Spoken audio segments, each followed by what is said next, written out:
نحمده ونصلي على رسوله الكريم اما بعد فاعوذ بالله من الشیطان الرجیم بسم اللہ الرحمن الرحیم الحمد للہ ثم الحمد للہ 30th رمضان اور 30th پارہ.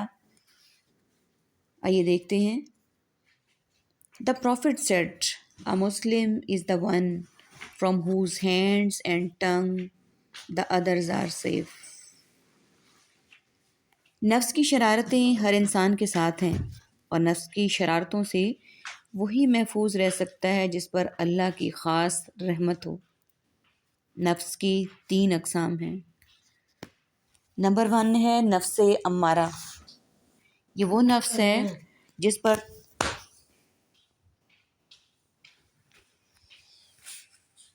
گناہ نافرمانیوں کا ارتکاب کرنے کی وجہ سے خواہشات کی پیروی غالب آ جاتی ہے، یعنی برے کاموں کا حکم دیتا ہے. پھر ہے نفس لوامہ. یہ ملامت کرنے والا نفس ہے، یعنی جب انسان گناہ کر لیتا ہے تو اس کے اندر ایک ملامت پیدا ہوتی ہے جس کی وجہ سے وہ توبہ کی طرف آتا ہے اور یہ خیر اور شر کے بیچ میں حائل ہوتا ہے. اور تیسرا ہوتا ہے نفس مطمئنہ. یہ خیر اور نیکی کے کاموں کو پسند کرتا ہے، شر اور گناہوں کو ناپسند کرتا ہے، اور یہ اس کی خاص طبیعت بن جاتی ہے. اور جس پر اللہ کی خاص رحمت ہو تو اللہ اسے نفس کے شر سے بچا لیتا ہے اور نفس مطمئنہ عطا کرتا ہے.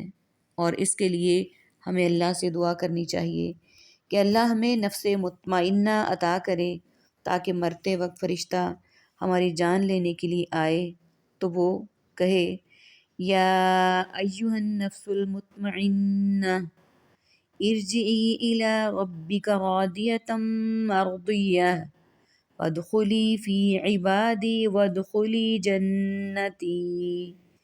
اے نفس مطمئنہ، اپنے رب کی طرف لوٹ چل، وہ تجھ سے راضی، راضیۃ مرضیہ، اور میرے بندوں میں داخل ہو جا اور جنت میں داخل ہو جا.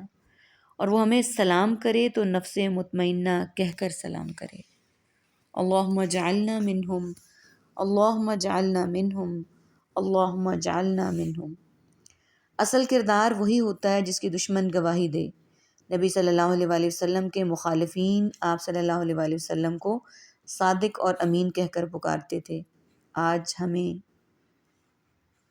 ہم بھی سوچیں کہ ہم مسلمانوں کا نان مسلم پر امپریشن کیسا ہے.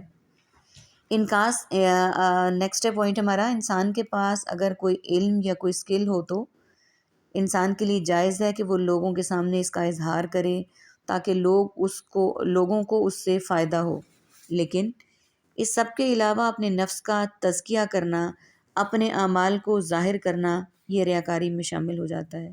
اس لیے ہمیں اپنی صلاحیتوں سے لوگوں کو فائدہ پہنچانا ہی نیکی ہے. صبر کی وجہ سے اللہ تعالیٰ اپنے بندوں کو عزت بھی عطا کرتا ہے. وقتی طور پر مشکلات ضرور ہوتی ہیں لیکن اس کے بعد اچھے دن بھی آتے ہیں. اس لیے انسان کو کبھی بھی مایوس نہیں ہونا چاہیے. اگر ہم صرف اپنے اندیشے اور خوف ظاہر کرتے رہیں تو اس کا نتیجہ کچھ اور نکلے گا، اور اگر ہم اس اندیشہ اور خوف کے وقت بھی معاملات کو اللہ کے سپرد کر دیں اور اچھی بات زبان سے نکالیں اور اللہ سے دعا کریں تو نتیجہ کچھ اور ہوگا. لیکن ہوتا تو سب کچھ اللہ کی رضا سے ہی ہے.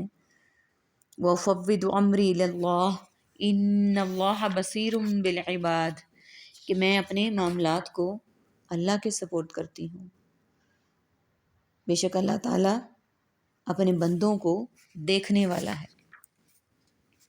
وَمَا تَوْفِيقِي إِلَّا اللَّهِ، میں تو وہی نیکی کر سکتی ہوں جس کی مجھے اللہ توفیق دے. رسول اللہ صلی اللہ علیہ وآلہ وسلم نے فرمایا، لقمان حکیم کہا کرتے تھے، جب کوئی چیز اللہ کی حفاظت میں دے دی جائے تو وہ اس کی حفاظت کرتا ہے. جب کسی کی کوئی اچھی چیز دیکھیں تو حسد نہ کریں بلکہ خوش ہوں اور ماشاء اللہ کہیں، اور برکت کی دعا دیں کہ اللہ تعالیٰ اس میں برکت دے. کسی کی چیز دیکھیں گے اچھی تو خوش ہو کر کہیں گے بارک اللہ فیک، اور جب اپنے اندر کوئی اچھی چیز دیکھیں تو پھر ماشاء اللہ لا قوت الا باللہ تو اپنی ہر پیاری چیز پر پڑھنے کی ترغیب ہے اس میں۔ ایک مرتبہ حضرت جبرائیل علیہ السلام آپ کے پاس آئے اور کہا، اے محمد صلی اللہ علیہ وآلہ وسلم آپ بیمار ہو، اے محمد صلی اللہ علیہ وآلہ وسلم آپ بیمار ہو گئے ہیں؟ تو آپ نے کہا ہاں۔ حضرت جبرائیل علیہ السلام نے کہا، بسم اللہ ارقیک من کل شیء یؤتیک من شر کل نفس عینا حاسدا اللہ یشفیک، بسم اللہ ارقیک۔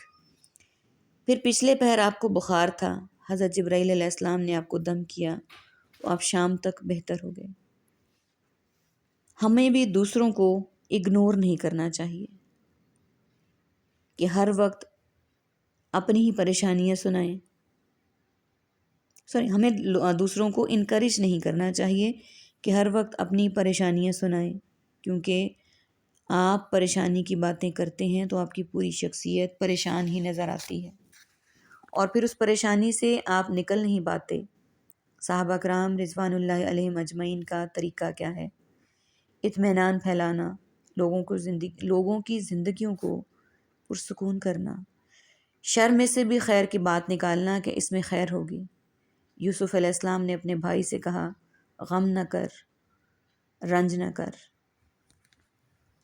مدین کے نیک شخص سے حضرت موسیٰ نے کہا، لا تخف۔ نبی کریم صلی اللہ علیہ وآلہ وسلم نے حضرت ابوبکر صدیق رضی اللہ تعالیٰ عنہ سے کیا کہا غار ثور میں؟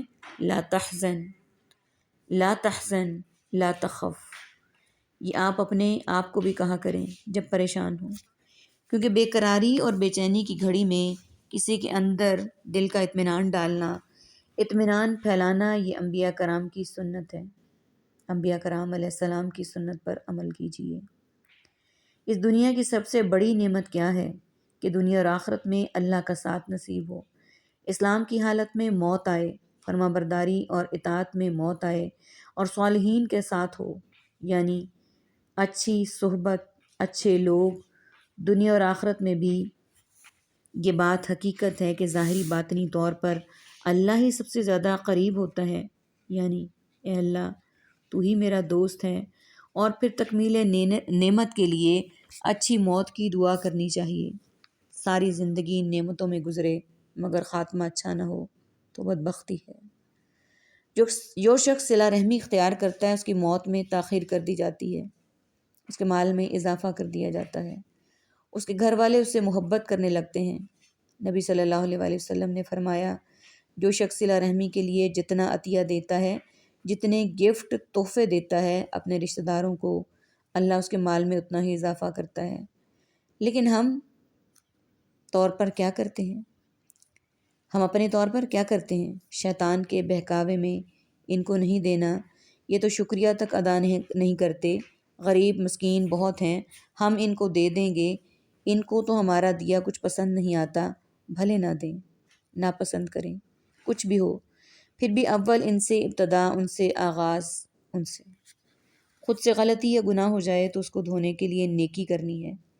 دوسرا کسی کے ساتھ زیادتی ہو گئی، اس کے ساتھ اچھا سلوک بھی کرنا ہے، اس کی کیئر بھی کرنی ہے، اس کو دینا بھی ہے۔